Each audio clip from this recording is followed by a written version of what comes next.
കർഷകർ ഭയങ്കര സങ്കടത്തിലാണ്, പൊതുവെ ലാഭമില്ല, നഷ്ടത്തിലാണ് എന്നൊക്കെയാണ് എപ്പോഴും നമ്മൾ പറയാറ്. പക്ഷേ ഇന്ന് കുറച്ച് സന്തോഷ വർത്തമാനങ്ങൾ പറയാനുണ്ട്. സ്വാഗതം കൃഷിഭൂമിയിലേക്ക്.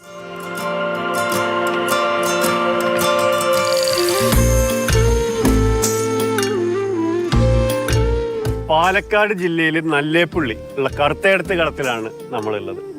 നമ്മോടൊപ്പം 2 അവാർഡ് കിട്ടിയ കർഷകരുണ്ട്, മധുര ചേച്ചിയും പ്രഭാകരനും. ഇവര് സൗരോർജത്തെ എങ്ങനെ കൃഷി ചെയ്യാം എന്ന് ആലോചിച്ച് അതുമായി ബന്ധപ്പെട്ട് മുന്നോട്ട് പോവാണ്. ചേച്ചി, എന്താ പദ്ധതി? പദ്ധതി പ്രധാനമന്ത്രിയുടെ പദ്ധതി, നമ്മൾക്ക് നമ്മുടെ കാശ് മുടക്കാതെ ചെയ്യുന്ന ഒരു പദ്ധതിയാണ്. അത് നമുക്ക് നല്ല ഗുണമാണല്ലോ. പരിപൂർണമായിട്ടും നല്ലതാണ്. കാരണം ഈ സൗജന്യ വൈദ്യുതി ഏത് സമയത്തും ഒഴിവാക്കാനുള്ള സാധ്യതയുണ്ട് എന്നാണ് പത്രമാധ്യമങ്ങളിൽ കൂടെ മനസ്സിലാക്കുന്നത്. കൃഷി വകുപ്പ് പൈസ ഇപ്പോഴും നിലവിലും അടയ്ക്കാത്തതിന്റെ ഒരു ഇതൊക്കെ KCB നമുക്ക് കിട്ടാറുണ്ട്. പക്ഷെ അതുകൊണ്ട് ഇത് പൂർണ്ണമായിട്ടും നമുക്ക് ഒരു പൈസ ചെലവില്ലാതെ പദ്ധതി നടപ്പിലാക്കുകയും ചെയ്യുന്നു. ഇനി 7 വർഷം കഴിഞ്ഞാൽ ഇതിൽ നിന്ന് നമുക്ക് ആദായവും കിട്ടുന്നു. അതൊരു സൂര്യവെളിച്ചം കൊണ്ട് നമ്മളത് ഒന്ന് നഷ്ടപ്പെടുത്താതെ, എന്നെ സംബന്ധിച്ച് എനിക്ക് 2-3 മോട്ടോറുകളും ഉണ്ട്. അതിൽ 2 ഞാൻ ചെയ്തിട്ടുണ്ട്. ആ 2 നല്ലൊരു ബെനിഫിറ്റ്, അതായത് ഒരു പക്ഷേ കറണ്ട് ചാർജും കൂടി കൃഷി വകുപ്പ് നമ്മൾ KCBക്ക് അടയ്ക്കുകയാണെങ്കിൽ കൃഷി ചെയ്യാൻ ബുദ്ധിമുട്ടാണ്. എത്ര ചെലവ് വന്നു ഇത് വെക്കാൻ? എനിക്ക് 1 രൂപ ചെലവില്ല. ഈ പണിക്കാർ കുട്ടികൾ ഇതിന്റെ പണി ചെയ്യാൻ വന്ന കുട്ടികൾക്ക് ഒരു സന്തോഷത്തിന് ഒരു ചായ വെച്ചു കൊടുക്കും. അത് മാത്രമേ എനിക്ക് ചെലവായിട്ട് വന്നിട്ടുള്ളൂ. ചേച്ചി ചെയ്തോളൂ. അത് അവര് അതിന് ചായ വേണോന്ന് ചോദിച്ചിട്ട് പറഞ്ഞു നിൽക്കായിരുന്നു. അതെ അതെ അതെ. 7.5 കിലോ വാട്ടിന്റെ ആണ് അല്ലേ? എന്തിനാണ് സമ്മാനം കിട്ടിയത്? സമ്മാനം തെങ്ങ് കൃഷിക്ക്. അതെല്ലേ, മികച്ച കർഷക എന്നുള്ള നിലയ്ക്ക് കിട്ടി. ഏറ്റവും നല്ല കർഷക ശ്രീ അവാർഡാണ്. എത്ര തെങ്ങുണ്ട്? തെങ്ങ് 500 ഉണ്ടായിരുന്നു. എത്ര സ്ഥലമുണ്ട് ചേട്ടാ ഇവിടെ? 8 ഏക്കർ ഉണ്ട് ഞങ്ങൾക്ക് 2 പേർക്കും കൂടിയിട്ടാണ്. PM കുസും പദ്ധതിയിൽ വച്ചിട്ടുള്ള ഈ സോളാർ പമ്പുകൾ നിങ്ങളുടെ 2ആളുടെയും പേരിലാണ്. 2ആൾക്കും ഓരോന്നുണ്ട്. എത്ര നാളായി വെച്ചിട്ട്? 3 മാസം കഴിഞ്ഞു. വെള്ളം നമുക്ക് ധാരാളം ഉണ്ട്. നമുക്ക് വേണ്ടത് എന്താണ്? കറന്റ് ഉൽപ്പാദിപ്പിക്കാൻ ഈ സാധനം തന്നാ പിന്നെ നമ്മള് ഒന്നും നോക്കണ്ടല്ലോ. ചേട്ടന്റെ വകയില് അക്കൗണ്ടിൽ കൃഷി വകുപ്പ് എത്ര പൈസ അടയ്ക്കാണ്ട്? 2017 തൊട്ടുള്ള 2017 മുതൽ എനിക്കും ഭാര്യയ്ക്കും കൂടി 3 കണക്ഷനില് 1,30,000 രൂപയോളം അരിയേഴ്സ് നിലനിൽക്കണം. അത് കൃഷി വകുപ്പ് വൈദ്യുതി വകുപ്പിന് അടയ്ക്കണം. അപ്പൊ അത് ഇന്നല്ല നാളെയാണെങ്കിലും അടയ്ക്കത്തുള്ള വിശ്വാസത്തിലാണ് ഇരിക്കുന്നത്. ഒരു പക്ഷേ അത് ഞാൻ അടയ്ക്കണം എന്നുള്ള അവസ്ഥയാണെങ്കിൽ ഞാൻ ഒന്നുകിൽ ആത്മഹത്യ അല്ലെങ്കിൽ ഭൂമി വെക്കുക. കൃഷിയായിട്ട് മുന്നോട്ട് പോകാൻ പറ്റില്ല. അതുകൊണ്ട് ഈ പദ്ധതി കൃഷി ഇനി നിലനിൽക്കണമെങ്കിൽ ഈ മോട്ടോർ പമ്പ് സെറ്റ് ഉപയോഗിച്ച് വെള്ളം നനച്ചിട്ട് കൃഷി ചെയ്യുന്നവർക്ക് ഇതൊരു തമിഴിൽ പറയുകയാണെങ്കിൽ വരപ്രസാദം. 8 ഏക്കർ സ്ഥലമുണ്ട്. ഇത് മുഴുവൻ ഞാൻ ഡ്രിപ്പാണ് ചെയ്തിട്ടുള്ളതും കൂടി. ഈ 8 ഏക്കറും ഡ്രിപ്പാണ്. ആ ഡ്രിപ്പ് മുഴുവൻ സർക്കാരിന്റെ 1 രൂപ പോലും സബ്സിഡി വാങ്ങാതെ സ്വന്തം ഡയറക്ഷനിൽ സ്വന്തം അഭിപ്രായത്തിലും കൂടിയാണ് ചെയ്തത്. ഇതാണ് ഇവിടെ രണ്ടാമത്തെ. ഇവിടെ വെള്ളം ഇത് കുളത്തിൽ തന്നെയാണോ? കുളത്തുനിന്ന് ബോർവെല്ലുണ്ട്. ഇതാ രണ്ട്. അപ്പൊ ഇത് DT കണക്ഷൻ എടുത്തിട്ട് ഇതിൽ കൂടുതൽ വെള്ളം ഉണ്ടാകുമ്പോ ഇത് ഓടിക്കും, അതിൽ കുറയുമ്പോ ബോർ ഓടിക്കും. എല്ലാ ദിവസവും നനയ്ക്കണ്ട. കണ്ടിന്യൂസ് ആയിട്ട് ഒരു 3 ദിവസം പകലും രാത്രിയും നനച്ചാൽ മതിയാവും. ബാക്കി 4 ദിവസം ഫ്രീ കൊടുക്കാം. അപ്പൊ ആ 4 ദിവസത്തെ ഉൽപാദനം ഗ്രിഡിലേക്ക് കയറുമ്പോ നമ്മുടെ ആ കോമ്പറ്റ് ചെയ്യും മറ്റേ ലോണിന്റെ. 3 ദിവസം നിങ്ങൾക്ക് പറമ്പ് നനയ്ക്കാനുള്ള 24 മണിക്കൂറും വെച്ച് നനയ്ക്കാനുള്ള വൈദ്യുതിയുടെ ചെലവ് എത്രയാണോ അതാണ് ഇപ്പൊ സൗജന്യമായിട്ട് കിട്ടുന്നത്. ബാക്കി 4 ദിവസത്തെ സർക്കാരിന് തിരിച്ചു കൊടുക്കുകയാണ്. അപ്പൊ അതുകൊണ്ടാണ് 7 ദിവസം കൊണ്ട് ഈ സബ്സിഡി 7 വർഷം കൊണ്ട് പണം മുഴുവൻ തിരിച്ചു കൊടുക്കാം. നമ്മൾ അറിയാണ്ട് തന്നെ വായ്പയിലേക്ക് പോവാണ് അല്ലേ? നല്ല പരിപാടിയാണ്. മഴക്കാലത്ത് ഇത് വേണ്ട. മഴക്കാലത്ത് ജൂൺ മുതൽ സെപ്റ്റംബർ വരെ ഈ തുണി നനയ്ക്കേണ്ട കാര്യം വരുന്നില്ല. അപ്പോൾ കുറച്ച് ഉൽപാദനം കുറയുമെങ്കിലും അതിൽ കിട്ടുന്ന വൈദ്യുതി മുഴുവൻ ഗ്രിഡിലേക്ക് കയറിയിട്ട് നമുക്ക് അതിൻ്റെയും കൂടി കോമ്പൻസേഷൻ ചെയ്ത് വരുമ്പോൾ നമുക്ക് മെച്ചമാണ്. മഴക്കാലം രണ്ട് സൗകര്യം, മഴയും കിട്ടും, മഴയും കിട്ടും, മഴ സമയത്ത് വെയിലിന്റെ പണവും വെയിലിന്റെ പണവും കിട്ടും. പൂർണ്ണമായിട്ട് മഴ പെയ്തുകൊണ്ടേ ഇരിക്കില്ലല്ലോ. നിങ്ങൾ എപ്പോഴും ഇവിടെ പറമ്പിൽ തന്നെയാണോ പതിവ്? വീട്ടിൽ ഇരിക്കുന്നത് കുറവാന്നാണ് എല്ലാരും പറയണല്ലേ? ഇപ്പൊ കുറച്ച് ഇരിക്കാറുണ്ട്. അതായത് ഇതിലുള്ള പരമാവധി പണിയും ഞങ്ങൾ രണ്ടുപേരും തന്നെയാണ് ചെയ്യുന്നത്. ഈ വളം വയ്ക്കാൻ മാത്രമേ തൊഴിലാളികളെ ഏർപ്പാട് ചെയ്യുള്ളൂ. പിന്നെ പുല്ല് വെട്ടുന്ന മെഷീൻ ഉണ്ട്, പുല്ല് വെട്ടും. പശു ഇല്ല, പുല്ല് വെട്ടും. പിന്നെ ഉഴവടിക്കുന്ന മെഷീൻ ഉണ്ട്, അത് ഉപയോഗിക്കും. പിന്നെ ഡ്രിപ്പാണ് മുഴുവൻ. വെള്ളം വളരെ കുറവ് മതി, ഓരോ വാൾവുകൾ മാറ്റിയാൽ മതി. പണിക്കാരുടെ അത്യാവശ്യം വരുന്നില്ല. ഇപ്പൊ ഇതില് തെങ്ങുണ്ട്, ജാതിയുണ്ട്, കവുങ്ങുണ്ട്, പിന്നെ പച്ചക്കറി ഒക്കെ ഉണ്ട്. പച്ചക്കറി നമ്മുടെ ആവശ്യത്തിന്. ഈ വേനലായതുകൊണ്ട് ഞങ്ങൾ അങ്ങോട്ടും ഇങ്ങോട്ടും ഓടിയതുകൊണ്ട് നനയ്ക്കാൻ പറ്റാണ്ട് കുറച്ച് ദിവസം ഇവിടെ ഇല്ലായിരുന്നു. വാഴയുണ്ടായിരുന്നു, വാഴ പന്നിയുണ്ട്, വാഴ ഒരുപാടുണ്ടായിരുന്നു. ഒരു കോയമ്പത്തൂര് സ്പിക്കിന്റെ ടിഷ്യൂ കൾച്ചർ വാഴ കൊണ്ടുവന്നിട്ടാണ് ഇവിടെ വെച്ചത്. ഒരു വാഴക്കൊലയൊക്കെ 30 കിലോ, പാളയംകോടൻ 30 കിലോ, ഞാലിപ്പൂവൻ 20 കിലോ വരെ വന്നിട്ടുണ്ടായിരുന്നു. മയിലിനെ കൊണ്ട് എന്റെ കൃഷിക്ക് ഇപ്പൊ ബാധകമൊന്നും അല്ല. അഥവാ കാണാതിരുന്ന വാഴക്കൊല അവര് പറിച്ച് അല്ലാതെ മയിലിനെ കൊണ്ടുള്ള ശല്യമൊന്നുമില്ല, പന്നിയുടെ ശല്യമുണ്ട്. സബ്സിഡി വെച്ചിട്ടാണെങ്കിൽ 1 ലക്ഷം രൂപ അടക്കണം, കുടിശ്ശിക വേണ്ടി വരുമായിരുന്നു എന്ന് പറഞ്ഞു. അതല്ലെങ്കിൽ ഒരു ആവറേജ് ഒരു എത്ര ചെലവ് വരും? ആവറേജ് എനിക്ക് 3 മോട്ടോർ കണക്ഷനും കൂടിയിട്ട് മാസം 1,000 വെച്ചിട്ട് ഒരു 3000 രൂപയെങ്കിലും മാസം എനിക്ക് കറണ്ടിന്റെ ഇനത്തിൽ വേണ്ടി വരുമായിരുന്നു. അതാണ് ഒരു മാസം 3000 രൂപ എന്ന് പറയുമ്പോൾ ഇന്ന് എനിക്ക് വലിയൊരു ആദായം ആണല്ലോ. 36,000 രൂപ ചെലവും വേണ്ട, വേറെ ഇനി കിട്ടുകയും ചെയ്തു. ഇനി 7 കൊല്ലം കഴിഞ്ഞാൽ ഇതിന്ന് ആദായം ഇങ്ങോട്ട് കിട്ടുകയാണ്. അപ്പോ ചുരുങ്ങിയത് ഒരു മാസം 5000 രൂപയുടെ വരുമാനം ഈ പദ്ധതി മൂലം കിട്ടാൻ സാധ്യതയുണ്ട്. ഇതിന് അനർട്ടാണ് ഇതിന്റെ ശരിക്കും ഞങ്ങൾക്ക് ഒരു സപ്പോർട്ട് കിട്ടിയത്. ഇവിടെ മൊത്തം 7.5 കിലോ വാട്ട്, 7 കിലോ വാട്ട്, ഒരു കണക്ഷന് 7 കിലോ വാട്ട്, അങ്ങനെ 2 കണക്ഷൻ കൂടി 14 കിലോ വാട്ടിന്റെയാണ് വെച്ചിട്ടുള്ളത്. 14 കിലോ വാട്ടിന്റെ മുതലാളിയാണ്.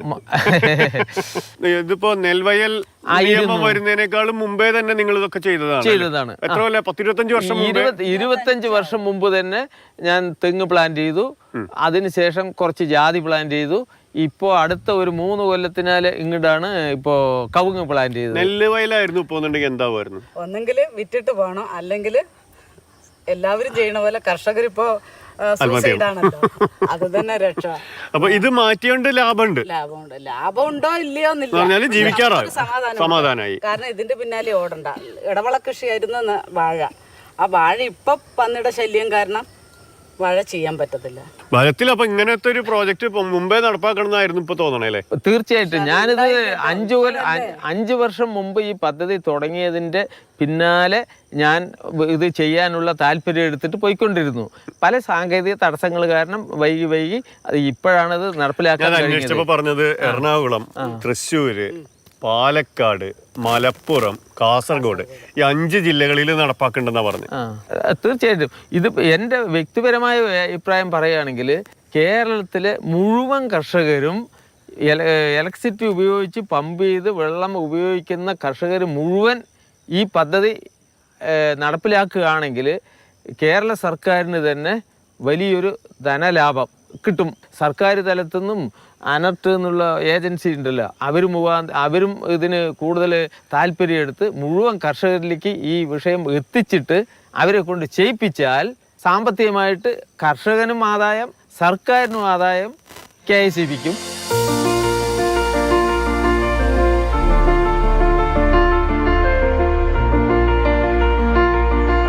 PM కుసుమ్ అనేది കർഷകരുടെ പമ്പുകൾക്ക് സൗരോർജ്ജവൽക്കരിക്കാൻ വേണ്ടിയുള്ള ഒരു കേന്ദ്ര സർക്കാരിൻ്റെ പദ്ധതിയാണ്. 5 ഏക്കർ താഴെ ഉള്ള കർഷകർക്ക് ഇത് മുഴുവൻ ഫ്രീ ആണ്. ബിക്കോസ് ഇവർ ഇപ്പോൾ ഓൾസോ അവർക്ക് വൈദ്യുതി ഫ്രീ ആയിട്ട് കിട്ടുന്നുണ്ട്. 2 രൂപ 30 പൈസയാണ് ടാരിഫ്. പക്ഷേ അത് കൃഷി വകുപ്പാണ് KICBക്ക് അടയ്ക്കുന്നത്. അപ്പോൾ ഫ്രീ ആയിട്ട് കിട്ടുന്ന വൈദ്യുതി അതേ രീതിയിൽ ഫ്രീ ആയിട്ട് നമ്മൾ സൗരോർജ്ജവൽക്കരിക്കുന്നുണ്ട്. അപ്പോൾ ഇതിൻ്റെ ഗുണം എന്താണെങ്കിൽ ഇപ്പോൾ 1 യൂണിറ്റ് വൈദ്യുതി KICBക്ക് ആവറേജ് കോസ്റ്റ് ഓഫ് സപ്ലൈ എന്ന് പറയും. So average cost of supply എവിടെയെങ്കിലും ഒരു യൂണിറ്റ് കേരളത്തിലോ സപ്ലൈ ചെയ്യാൻ വേണ്ടി KSEBക്ക് 7 രൂപ 30 പൈസ ചിലവാകും. പക്ഷേ കർഷകർക്ക് വേണ്ടി ഗവൺമെൻറ് പറയുന്നത് കൊണ്ട് 2 രൂപ 30 പൈസക്കാണ് കർഷകർക്ക്. അങ്ങനെ BPL ഫാമിലിക്ക് 50 പൈസക്ക്. സോ ഇതെല്ലാം ക്രോസ് സബ്സിഡി ആയിട്ട് വേറെ വലിയ ആൾക്കാരിന് വേണ്ടി അത് ഈടാക്കുന്നതാണ്. അപ്പോൾ നമുക്ക് ഈ ഓരോരോ യൂണിറ്റ് കർഷകർക്ക് ചെയ്യുന്നത് കൊണ്ട് ഒരു ഏകദേശം 5 രൂപയാണ് ഡിസ്കൗണ്ട് വരുന്നത് ലോസ്. അപ്പോൾ ഈ ലോസ് നമുക്ക് KSEBക്ക് ഈ സൗരോർജ്ജവൽക്കരിക്കുന്നുള്ളത് കൊണ്ട് സോ ഈ ലോസ് ഒഴിവാക്കാൻ പറ്റും. പിന്നെ രണ്ടാമത്തത് ഇതിൻ്റെ ട്രാൻസ്മിഷൻ ലോസസ്. സോ ഇത് അവിടെ കൺസ്യൂം ചെയ്യുന്നത് കൊണ്ട് അതേ സ്ഥലത്തിൽ ജനറേറ്റ് ചെയ്തിട്ട് അതേ സ്ഥലത്തിൽ കൺസ്യൂം ചെയ്യുന്നത് കൊണ്ട് ഈ ട്രാൻസ്മിഷൻ ലോസസ് ഓൾസോ ഒഴിവാക്കാൻ പറ്റും. കേരളത്തിൽ നോക്കിയാൽ ആക്ച്വലി വി ആർ ബ്ലെസ്ഡ്. ഈ മോൺസൂൺ നമുക്ക് സ്പ്രെഡായിട്ട് 2 മോൺസൂൺ നമുക്ക് കിട്ടും. അതുകൊണ്ട് നമ്മൾ അബ്സർവ് ചെയ്ത പാറ്റേൺ ഓൺലി 25% മാത്രമാണ് ഈ കർഷകർ കൺസ്യൂം ചെയ്യുന്നത്. ബാക്കി 75% ഗ്രിഡിക്ക് പോകുന്നത്. അപ്പോൾ ഈ 75% വേണ്ടി വരുന്ന പൈസ ആണ് സോ കർഷകർക്ക് ഒരു ഇൻകം ആയിട്ട് മാറാൻ പോകുന്നത്. അത് സൗരോർജ്ജ പ്ലാന്റിൻ്റെ ശേഷി അനുസരിച്ചിട്ട് ഉള്ള ഒരു എമൗണ്ടാണ് കിട്ടുന്നത്. നമ്മൾ വിചാരിക്കുന്നത് ഏകദേശം സോ 10,000 മുതൽ ഒരു 20-25,000 രൂപ വരെ കിട്ടാൻ സാധ്യതയുണ്ട്. സോ ഈ പദ്ധതി ഇപ്പോൾ നമ്മൾ നടപ്പിലാക്കുന്ന പദ്ധതി 3 രീതിയിലോ സോ ഡിസ്കോമിക്ക് ബെനിഫിറ്റ് ഉണ്ടാവും, സോ സർക്കാർക്ക് ബെനിഫിറ്റ് ഉണ്ടാവും ആൻഡ് കർഷകർക്ക് ബെനിഫിറ്റ് ഉണ്ടാവും. തീർച്ചയായിട്ടും നമുക്ക് ഈ ഫസ്റ്റ് ഫേസ് ആണ്. സോ പക്ഷേ നമ്മൾ ഈ 10,000 മാത്രമേ ടെൻഡർ ചെയ്തിട്ടുള്ളൂ. അടുത്ത സ്റ്റേജിക്ക് പോകുന്ന സമയം നമ്മൾ ഇത് സ്റ്റേറ്റിൽ മുഴുവൻ കർഷകർ 5 ഏക്കർ താഴെയുള്ള കർഷകർ എവിടെ ഉണ്ടെങ്കിൽ അവർ അപേക്ഷ കൊടുത്തിട്ടുണ്ടെങ്കിൽ അത് നമ്മൾ ചെയ്യിപ്പിക്കാനുള്ളതാണ്.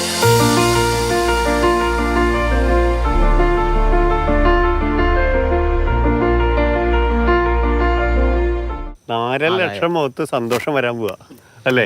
ഇതുപോലെ ചിരിക്കാൻ പറ്റും.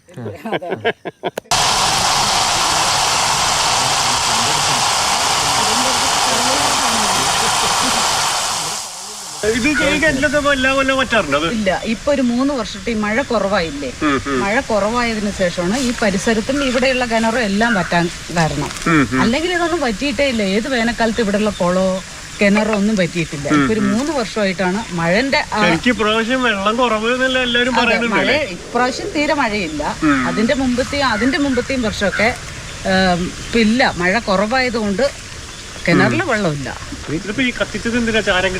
വീടല്ല, പരിസരമല്ലേ, വല്ല പാമ്പോ വല്ല ആവശ്യം കൊണ്ട് കത്തിച്ചോന്നില്ല. ഒന്ന് വൃത്തിയാവട്ടെ പറഞ്ഞിട്ട്, അല്ലാതെ ഒന്നും കത്തിക്കില്ല. അതൊരു കുറവാണ്. പണ്ട് ഇങ്ങനെ തടടുത്ത് കെട്ടി പണ്ട് തടത്തിലായിരുന്നു നനച്ചത്. അന്ന് വെള്ളവും ധാരാളം ഉണ്ടായിരുന്നു. പിന്നെ ഈ ഡ്രിപ്പിനെ കുറിച്ചുള്ള ഒരു ബോധം അത്രയ്ക്ക് അറിവ് ഇല്ലായിരുന്നു. ഇപ്പോ ഒരു 20 വർഷത്തോളമായി ഞാൻ ഡ്രിപ്പ് തുടങ്ങിയിട്ടുണ്ട്. എത്ര നേരം വേണ്ടി വരും ഡ്രിപ്പ്? ഒരു തെങ്ങിന് 1/2 മണിക്കൂർ. അങ്ങനെ ഒരു വാൾവ് തുറന്നാൽ ഒരു 40 തെങ്ങ് നനയും. പിന്നെ അടുത്ത വാൾവ് തുറന്ന് അടുത്ത 40, ഒരു 30ഓളം വാൾവ് ഉണ്ട്. അപ്പൊ ആ വാൾവുകൾ തുറക്കുക, നനയ്ക്കുക. അത് വേണം. അത് ഒന്ന് തുറന്നിരിക്കണം, എപ്പോഴും ഒന്ന് തുറന്നിരിക്കണം. ആ രണ്ടാമത്തത് തുറന്ന പിന്നെ ആദ്യത്തേത് അടയ്ക്കാൻ പാടുള്ളൂ, അല്ലെങ്കിൽ പ്രഷർ കൊണ്ട് പൊട്ടും. ശരിക്കും വെള്ളത്തിന്റെ കാര്യത്തില് കുറച്ചു, വെളിച്ചത്തിന്റെ കാര്യത്തിൽ ലാഭമായി അല്ലേ? രണ്ട് മനുഷ്യന് ഇത് തന്നെയല്ല ആവശ്യം, വെള്ളവും വെളിച്ചവും. അത് കഴിഞ്ഞിട്ടല്ലേ ഭക്ഷണവും മറ്റുള്ളതൊക്കെ നമ്മള് ആഗ്രഹിക്കും. കുട്ടിക്കാലം തൊട്ട് കുറെ വെയിൽ കണ്ടിട്ടുണ്ടാവില്ലേ? ഓ തീർച്ചയായിട്ടും. ഞാൻ ഫിസിക്കലായിട്ട് 12 വയസ്സ്. അപ്പൊ അന്ന് കൊണ്ട വെയിലൊക്കെ വേണമെങ്കിൽ കാശാക്കായിരുന്നു അല്ലേ? അന്ന് ഈ സംവിധാനം നിലവിലില്ലായിരുന്നു. പിന്നെ എന്റെ വ്യക്തിപരമായ ഒരു അഭിപ്രായം കൂടി പറയാൻ ആഗ്രഹിക്കുന്നുണ്ട്. അതായത് ഇപ്പൊ നിലവിൽ കൃഷിക്കാര് ഈ സോളാർ സിസ്റ്റവും വെച്ചിട്ട് ഡ്രിപ്പും ചെയ്യുകയാണെങ്കിൽ കറണ്ട് ചെലവും പൂർണ്ണമായിട്ട് ഒഴിവാക്കാം. വെള്ളത്തിന് മറ്റേ ഓപ്പൺ ആയിട്ട് വെള്ളം തുറന്നു വിട്ട് നനയ്ക്കുന്നതിൻ്റെ ഒരു 20% ഈ ട്രിപ്പ് വഴി ആവശ്യം വരുന്നുണ്ട്. പിന്നെ ഫാമുണ്ട്, ഉദ്ദേശമുണ്ട്. നിലവിൽ ഒരു ഫാം ഉദ്ദേശമുണ്ട്. എൻ്റെ പ്രായാധിക്യം കൊണ്ട് അത് ഒരു ഇപ്പോഴത്തെ പുതിയ ടെക്നോളജി ഉപയോഗിച്ചിട്ടുള്ള അല്ല, അതുകൊണ്ട് പുതിയ രീതിക്കുള്ള സംവിധാനത്തോടു കൂടി ചെയ്യാനുള്ള ഉദ്ദേശമുണ്ട്. ഇപ്പൊ ഒരു 10-15 വർഷം മുമ്പൊക്കെ നമ്മളെ കൃഷിയുള്ളവര് പാടത്തുനിന്ന് തന്നെയാണ് വെണ്ട, പയറ്, വഴുതനങ്ങ അങ്ങനെയുള്ള സാധനമൊക്കെ വെക്കുന്നത്. പരമ്പത്ത് കുത്തിയാൽ മതിയല്ലോ. പക്ഷെ ഇന്ന് ആർക്കും അത് ചെയ്യാൻ താല്പര്യമില്ല. പയറൊക്കെ അങ്ങനെ കുത്തി കൊടുക്കാവുന്നതേ ഉള്ളൂ. പക്ഷെ നമ്മൾ എപ്പോഴെങ്കിലും വന്ന് പറിച്ചുകൊണ്ട് പോയാൽ മതി. ഇപ്പൊ തൽക്കാലം ഞങ്ങളുടെ ആവശ്യത്തിനുള്ള പച്ചക്കറിയും മീനും ഞങ്ങളുടെ സ്ഥലത്ത് തന്നെ ഉണ്ടായിരുന്നാണ്. ഇപ്പൊ ഞാൻ ഈ സുഖമില്ലാതിരുന്നപ്പോഴാ കോഴി ഇവിടുന്ന് കുറുക്കനും ഇതൊക്കെ ഉള്ളതുകൊണ്ട് ഒഴിവാക്കിയത്. അത്യാവശ്യം ഞങ്ങൾ പുറത്തുനിന്ന് അധികം സാധനങ്ങൾ വാങ്ങാറില്ല, പച്ചക്കറി. പിന്നെ ബേക്കറി ഐറ്റങ്ങൾ ഞങ്ങൾ കഴിക്കാറുമില്ല. നാടനാണോ? പക്ഷികൾ കൊണ്ടുവന്നിട്ടിട്ടും അങ്ങനെ തന്നെ മുളച്ചു വന്നതാണ്. അങ്ങനെ തന്നെ ഒരു 8-10 ചെടിയുണ്ട്. അത് നമുക്ക് ധാരാളം കിട്ടുന്നുണ്ട്. കിട്ടാത്ത രാജ്യത്താകുമ്പോ ഓമക്കായ പപ്പായ എന്ന് പറഞ്ഞു കഴിക്കും. നമ്മളത് ഉപയോഗിക്കാറില്ല. ഈ തെങ്ങിന്റെ ഈ മട്ട ഇങ്ങനെ ആവുന്നത് കൃഷി വകുപ്പിൽ അന്വേഷിച്ചപ്പോ പൊട്ടാഷിന്റെ കുറവാണെന്ന് പറഞ്ഞു. അപ്പൊ ഞാനത് ചെയ്തിട്ടുണ്ട്.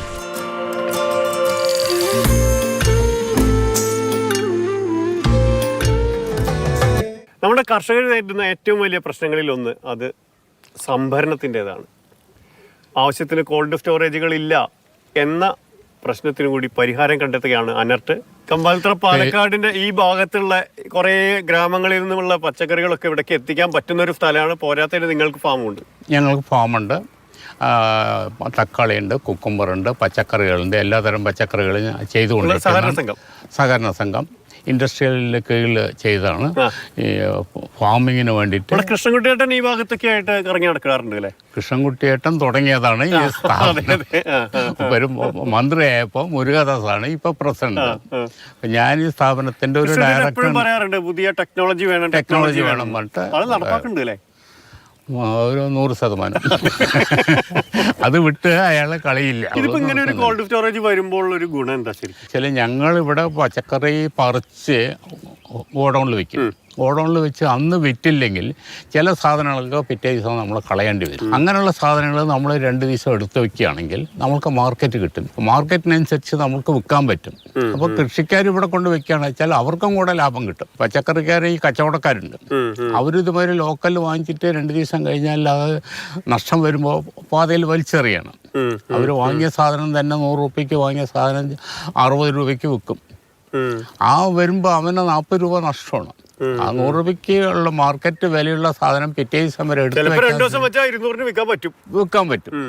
അനർട്ടിന്റെ പരിപാടി ഗുണമാണ്, ഏറ്റവും നല്ലതാണ്, സൗരോർജ്ജമാണ്. മറ്റ് ചെലവില്ല എന്നുള്ളതാണ് അത് ഇംപ്ലിമെന്റ് ചെയ്ത ആൾക്കാർ പറയുന്നത്. അല്പം മാത്രം കറണ്ട് ഉപയോഗിച്ചാൽ മതി. അത് റയർ കേസിൽ. ബാക്കിയുള്ള സമയത്ത് മുഴുവൻ സോളാറിൽ 5 ടണ്ണിന്റെ സോളാറാണ് വെച്ചിട്ടുള്ളത്. അതിൽ 10 വിജേഷാണ് ഇതിന്റെ കോർഡിനേറ്റർ. ശരിക്കും ഓരോന്നിനും എങ്ങനെയാ ചെയ്യാൻ പറ്റണേ? അനേറ്റിന്റെ പാലക്കാട് ജില്ലാ എഞ്ചിനീയറാണ്. ഇതെന്ന് വെച്ച് കഴിഞ്ഞാൽ സോളാർ പവർഡ് കോൾഡ് സ്റ്റോറേജ് ആണ്. ഇത് സോളാർ പവർഡ് ആണ്, അതുകൊണ്ട് എക്സ്ട്രാ കറണ്ട് ഒന്നും ആവശ്യമില്ല. നേരത്തെ ഞങ്ങൾ ഈ പമ്പ് കൊടുക്കുന്ന ആൾക്കാരുടെ അടുത്ത് പോയിരുന്നു. അവര് പറഞ്ഞത് 7 വർഷമൊക്കെ കഴിഞ്ഞാൽ അത് ഇങ്ങോട്ട് ആദായം കിട്ടുന്നതാണ്. ഇതും അങ്ങനെയാണോ? തുടക്കം മുതലേ ആദായം കിട്ടി തുടങ്ങുക.